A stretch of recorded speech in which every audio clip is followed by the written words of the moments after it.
전시 컨벤션 센터 건립이 본격적으로 추진됩니다. 건립 부지는 KTX 역세권이 가장 적합한 것으로 조사됐습니다. 통신사들이 고객 확보를 위해 과도한 보조금 경쟁을 벌이면서 퇴근폰이라는 신조어까지 등장했습니다. 유통질서가 무너진 휴대전화 시장을 취재했습니다. 부부싸움을 하다 홧김에 불을 지르는 사건이 잇따르고 있습니다. 방화 사건이 여름철에 많은 이유를 알아봤습니다. 공업탑 가짜 지구본 사건과 관련해 한 시민이 제작자를 경찰에 고발했습니다. 현대중공업 노사가 18년 연속 무분규 타결에 성공했습니다. 노조는 글로벌 경제 위기 속에 역대 최저 임금 인상률을 수용했습니다. 지역 아파트 분양 시장에 분양 전환이 가능한 임대 아파트가 잇따라 등장하고 있습니다. 정부가 포경 재개를 철회한 가운데 장생포 주민들이 내일 정부 청사 앞에서 과학조사 포경 재개를 촉구할 예정입니다. 가수 박진영이 주연을 맡은 코미디 500만 불의 사나이가 개봉했습니다. 이번 주 볼만한 영화를 시네마 산책에서 소개합니다. 여러분 안녕하십니까? 7월 19일 목요일 UBC 프라임 뉴스입니다. 16개 시도 가운데 유일하게 전시 컨벤션 시설이 없던 울산에 마침내 전시 컨벤션 건립이 본격 추진될 전망입니다. 위치는 KTX 역세권으로 확정됐습니다. 이정환 기자가 보도합니다. 세계 각국 정상들이 참석한 세계개발 원조총회. 신차들의 경연장이었던 부산국제모터쇼. 부산 백스코는 초대형 국제행사를 잇따라 개최하면서 부산을 국제행사의 메카로 바꿨습니다. 이처럼 전시 컨벤션 센터는 지역 산업을 알리는 랜드마크 역할을 하고 있습니다. 산업수도 울산도 이제 지역 산업을 전 세계에 알리고 새로운 산업을 개발하기 위해 KTX 역세권에 전시 컨벤션 센터 건립을 추진합니다. 울산에도 8,000제곱미터 규모의 전시 컨벤션 건립이 필요하다는 용역 결과가 나왔기 때문입니다. 울산의 전시 컨벤션 센터가 어떤 그런 대형 규모가 아니라 지역 내수 수요에 맞는 어떤 8,000스퀘어미터 이상의 어떤 전시장 규모는 건립이 되어도 충분한 어떤 수요가 뒷받침이 될 수 있다는. 2018년에 건립되면 5년간 7,200억 원 이상의 경제 유발 효과와 4,300명이 넘는 고용 유발 효과를 거둘 것으로 조사됐습니다. 지하 1층, 지상 3층 규모로 건립할 때 필요한 예산은 1,375억 원. 착수 시기에 대해서는 무역의 여건, 그다음에 우리 관련 단체라든가 시민들의 의견을 충분히 수렴해서 결정하도록 하겠습니다. 산업수도 울산에 전시 컨벤션 시설이 들어서면 울산이 국제적인 산업도시로 성장하는 데 또 하나의 든든한 디딤돌이 될 전망입니다. UBC 뉴스 이정환입니다. 일반 분양 위주인 지역 아파트 시장에 11년 만에 분양 전환이 가능한 임대 아파트들이 잇따라 선보여 눈길을 끌고 있습니다. 무주택 사업민들의 내 집 마련에 큰 도움이 될 전망입니다. 보도에 서용만 기자입니다. 혁신도시에서 초선을 보이는 민간 임대아파트입니다. 30평형대 478세대로 임대아파트로서는 비교적 큰 중형 규모입니다. 지역에서 민간 임대아파트가 다시 등장한 것은 지난 2001년 북구 평창 리베르 이후 처음입니다. 10년 임대 아파트고요. 5년 이상 거주하시면 분양 전환이 가능한 분양 전환형 임대 아파트라고 보시면 됩니다. 공공 임대도 잇따라 LH공사가 다음 달 우정동에서 전용 면적 18평형 140세대를 선보입니다. 내년에는 울산도시공사가 청량면 윤리보금자리 주택 내에서 10년 임대와 분납형 20평형대 250가구를 분양합니다. 임대 아파트는 전세 성격이어서 대출 부담이 적고 주택 보증으로 보증금을 떼일 염려는 없습니다. 다만 사후 관리 등을 고려한다면 시행사의 재정 건전성은 한 번쯤 고려해봐야 합니다. 분양 금액이 많이 안 들어가고 5년 또 공용은 한 10년 임대 이런 기간이 있기 때문에 수요가 굉장히 많을 거라고 생각이 됩니다. 무엇보다 일정 기간 살아본 뒤에 구매 여부를 결정하고 분양가도 통상 시세의 80-90% 수준이기 때문입니다. 입주 조건이나 분양 전환 시기에 대해서는 회사마다 조금씩 달라서 이 부분에 대해서는 사전에 보다 면밀히 살펴볼 필요가 있습니다. UBC 뉴스 서영만입니다.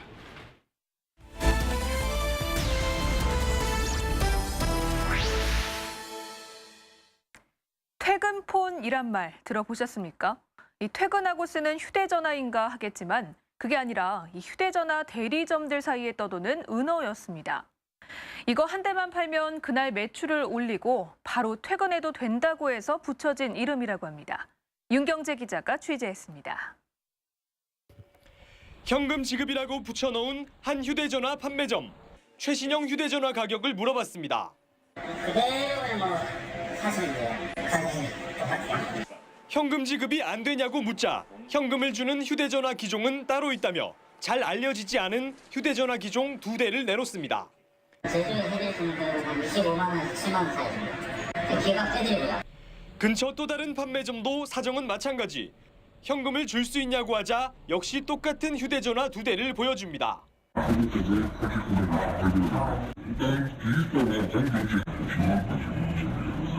한 대만 팔면 퇴근해도 될 정도로 제조사가 많은 지원금을 줘서 바로 퇴근해도 된다는 바로 그 퇴근폰입니다.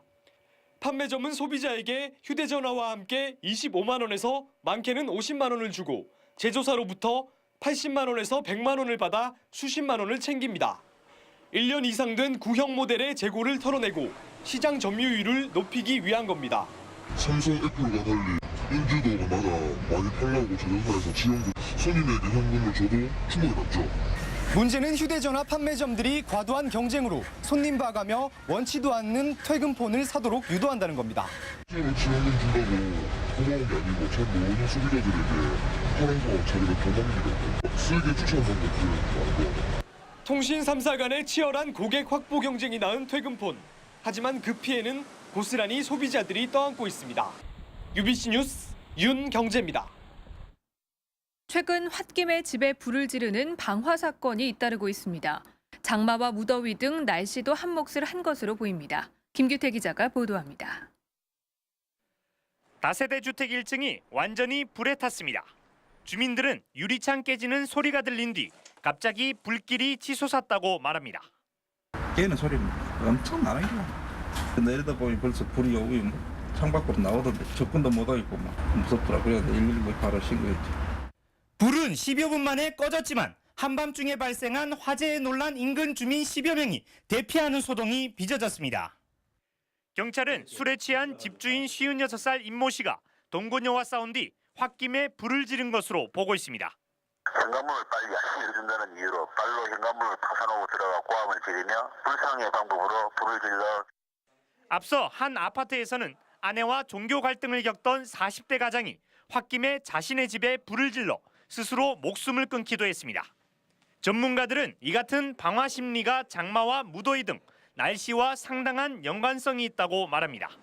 습기가 많아가지고 불쾌 지수가 높다든가 또는 이제 저기압이 이제 관계가 있는데 이제 그런 경우 그 스트레스가 자꾸 쌓이다가 이제 충동 조절이 안 되는 그런 행동으로 터지어 나올 수가 있습니다. 실제 지난 4년 동안 발생한 방화나 방화 의심 사건 가운데 30%는 6월에서 8월까지 발생했고 불만 해소나 가정 불화 등 심리적인 요인이 원인으로 분석됐습니다. 전문가들은 우울하거나 짜증이 나더라도 한 번 더 생각하는 여유가 필요하다고 조언합니다. UBC 뉴스 김규태입니다.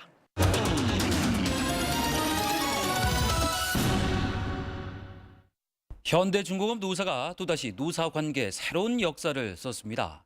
오늘 조합원 찬반 투표에서 잠정 합의안이 가결되면서 18년 연속 무분규 타결을 일궈냈습니다. 조현호 기자가 보도합니다. 으로 가결되었음을 선포합니다. 현대중공업 노조가 올해 임금과 단체 협상 잠정 합의안을 가결했습니다. 이로써 지난 1995년 이후 18년 연속 무분규 타결이라는 대기록을 남기게 됐습니다. 잠정 합의안 찬반 투표에서 전체 조합원 78.8%인 12,199명이 찬성해 역대 최고 찬성률을 기록했습니다. 잠정 합의안은 기본급 대비 2.71% 임금 인상과 현재 58세인 정년을 동종업계 처음으로 60세로 늘리는 대신 2년간 임금을 줄이는 선택 정년제 도입, 그리고 경력금 지급 등입니다. 노조는 회사 측의 임금 협상을 위임해 임금이 동결된 지난 2009년을 제외하고 역대 최저임금 상승률을 수용했습니다. 여기에다 선택 정년제까지 받아들인 것, 글로벌 경제 위기에 따른 비상경영 체제에 적극 동참하겠다는 의지로 풀이됩니다. 유럽 경제 위기로 인하여 국내 경기가 굉장히 불안하고 기업에 미치는 영향은 굉장히 힘들고 어려웠던 부분이 많았습니다. 이 회사 노사는 내일 임단협 조인식을 가진 뒤 28일부터 16일 동안 여름휴가에 들어갑니다.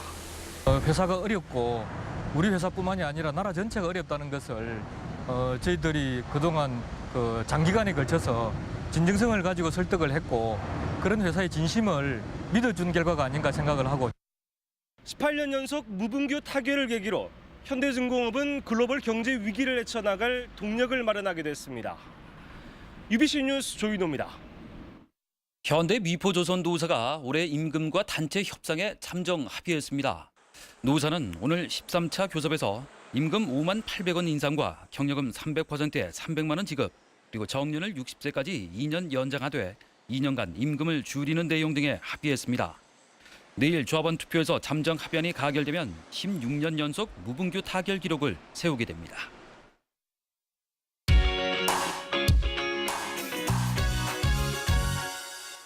이번 주말에 볼만한 영화를 소개하는 시네마 산책입니다. 배트맨 시리즈 최종편 다크나이트 라이즈가 예매율 1위를 보이고 있습니다. 박진영 씨가 주연한 코미디 500만 불의 사나이와 애니메이션 명탐정 코난도 개봉했습니다. 배트맨이 조커와의 대결을 끝으로 세상에서 모습을 감추고 8년 뒤 평화롭던 고담시에 새로운 적 베인이 등장하면서 배트맨이 다시 마스크를 쓰고 대결에 나섭니다. 상영 시간의 절반을 아이맥스 카메라로 촬영해 고공비행기 폭파 탈출 장면과 현수교의 붕괴 등 초대형 스케일을 연출합니다. 시계 봤냐? 얼굴 빼고는 모든 것이 명품이라는 로비스트. 로비 자금 500만 불을 배달하러 가던 중 믿었던 상사에게 뒤통수 맞은 걸 알게 되고 돈가방을 들고 도주합니다. 돈가방을 찾으려는 상사와 조폭의 추격전이 펼쳐지며 조연들의 활약이 웃음을 자아냅니다. 어느 날 탐정사무소로 폭탄 테러 예고 전화가 걸려옵니다. 탐정의 눈앞에서 자동차가 폭파되고 범인은 수수께끼 같은 암호를 남기면서 코난이 수사에 나섭니다. 검은 조직이 개발한 약을 먹고 7살 어린아이로 변해버린 코난 시리즈로 두뇌 게임을 내세워서 방학을 앞둔 어린이 관객들을 겨냥하고 있습니다. UBC 뉴스 이영남입니다. 공업탑 가짜 지구본 논란과 관련해 한 시민이 경찰에 지구본 제작자를 고발했습니다. 북구 호계동에 사는 48살 김모 씨는 혈세가 낭비되는 현실에 분노해 오늘 사이버경찰청에 지구본 제작자 박모 씨를 고발했다고 밝혔습니다. 울산경찰청은 관할 경찰서에 배정해 조사에 나설 방침입니다. 장생포 청년회와 고래문화보존회 등 장생포 주민 40여 명은 내일 정부 과천청사 앞에서 과학조사 포경 재개를 촉구하는 시위를 벌이기로 했습니다. 이들은 정부가 일부 국가와 환경단체의 반발에 부딪혀 포경 재개 방침을 철회해 과학조사 포경 재개를 촉구하는 시위를 벌이기로 했다고 밝혔습니다. 주민 대표들은 시위에 이어 농식품부 관계자와 면담을 가진 뒤 울산으로 돌아올 계획입니다. 현대자동차 비정규직 노조는 오늘 보도자료를 통해 현대자동차가 지난달 정규직 전환 대상인 사내하청 근로자를 신규 채용한 것은 편법이라고 주장했습니다. 노조는 의무 채용자를 제외한 229명 가운데 188명이 대법원 판결에 따라 정규직으로 전환될 사내하청 근로자였다며 회사가 불법 파견 대상자를 축소하려는 편법 행위라고 지적했습니다. 이에 대해 회사 측은 신규 채용 때 동종업계 근무 경력과 자격증, 현업 수행 능력을 높이 평가하면서 사내 협력업체 근무 경력자가 많이 선발됐을 뿐 편법은 없었다고 반박했습니다. 울주군 범서읍 호연초등학교 학부모회는 오늘 기자회견을 갖고 교통사고 예방을 위해 울산시의 우회도로 조기 개설을 촉구했습니다. 학부모들은 구형 택지지구와 북부 순환도로를 연결하는 터널이 개통된 뒤 대형 화물차로 인한 사고 위험이 높다며 울산시가 다전터널과 선바위 간 우회도로 개설을 서둘러야 한다고 주장했습니다.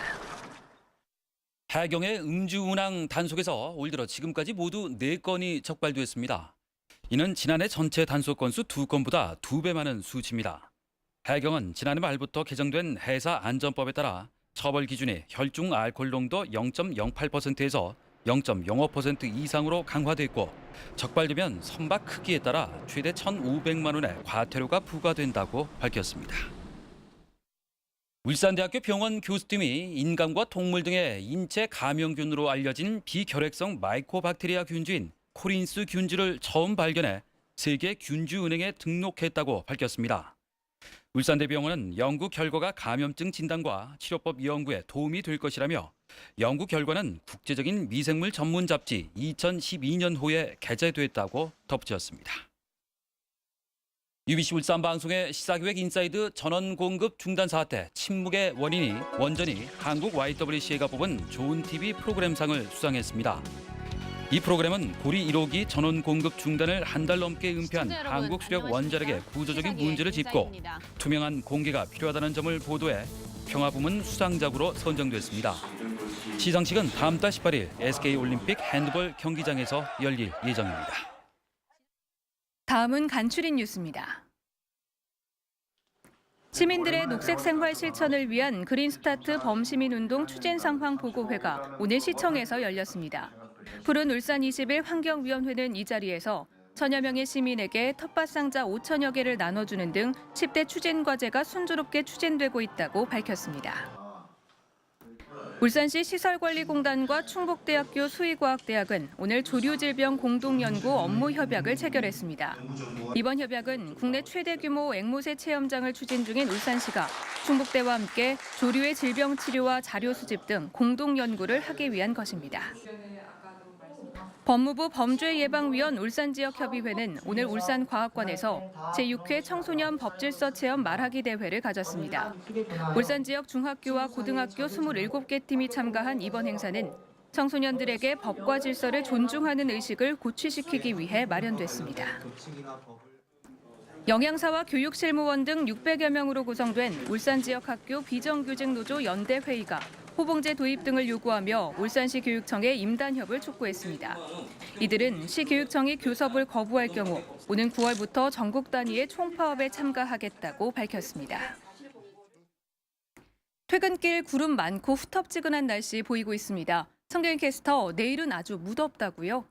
네, 태풍이 지나고 하루 종일 숨이 턱하고 막히는 무더운 날씨였죠. 내일은 오랜만에 무척 맑아지면서 오늘보다 더 무더운 날씨가 이어지겠습니다. 오랜만에 더위 대비를 단단히 해보셔야겠는데요. 한낮 기온이 31도까지 오르고 특히 낮 동안은 햇살이 무척 뜨겁겠습니다. 모자와 선글라스로 자외선 이겨내보시기 바랍니다. 다음은 자세한 전국 날씨입니다.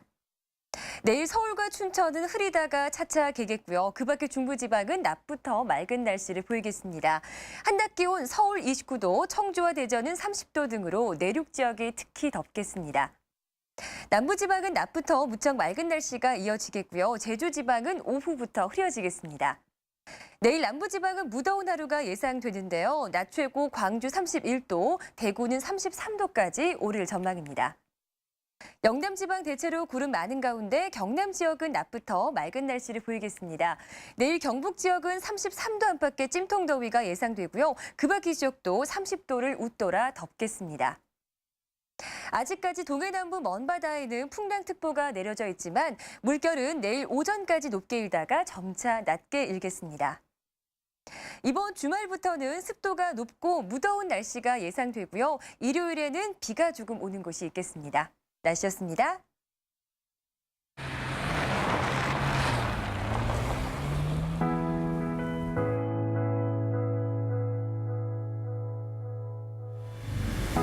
Sonata, the brilliant.